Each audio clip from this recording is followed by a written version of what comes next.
Blackstone Audio presents Final Approach by Rachel Brady.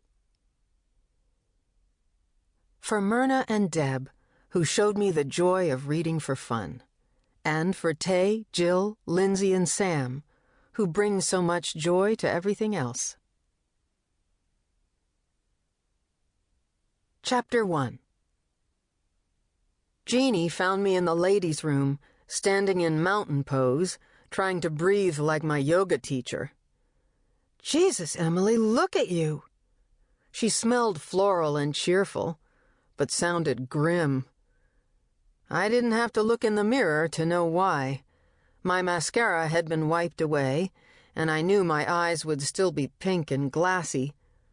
I closed them and took another 3-part breath. "Richard's in the lobby," I said. "Don't make me talk about it." "He can't see you like this." Inhale. "Then fix me, please." Exhale. "And bring me some of that perfume."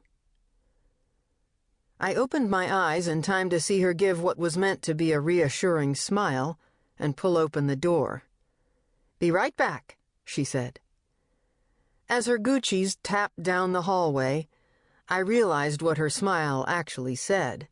"Sucks to be you." I checked my eyes in the mirror, first straight on, then from the sides. They'd begun to whiten up and were less puffy. When Jeannie was finished, there'd be no evidence of my breakdown. She was back right away with an already unzipped handbag from which she produced concealer, lipstick, mascara, and eyeshadow in a single swipe. "Close your eyes." I did what she said, and she tugged, brushed, and blotted. Her work was gentle, but fast. "Relax your jaw, like you're dead." I watched her eyes while she dabbed lipstick around the corners of my mouth. There were fine lines in her porcelain skin, but nothing I'd have spotted if I weren't inches from her face.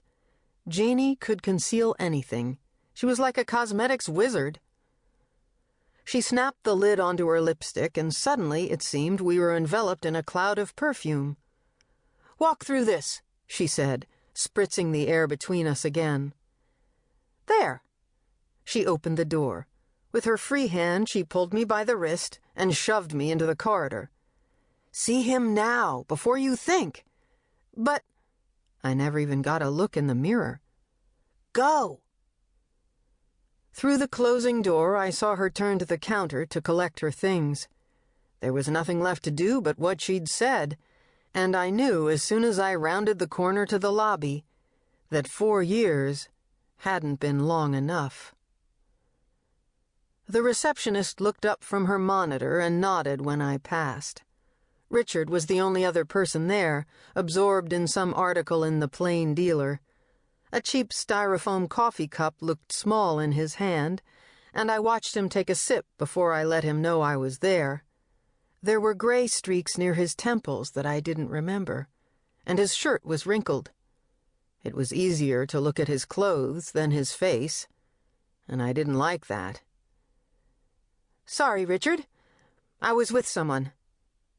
He stood and dropped the paper into his chair. "I'm so glad you still work here." When he extended his hand, I considered snubbing him, but couldn't. So I shook it. I focused on 3-part breathing, but tried to be inconspicuous about it. Richard lived in Texas. I couldn't imagine what he wanted or why he'd come 1,400 miles to get it in person. "You might have started with a call, but I thought I'd have better luck in person. Forgive me for being this direct, but I'm here because I could use your help with a case."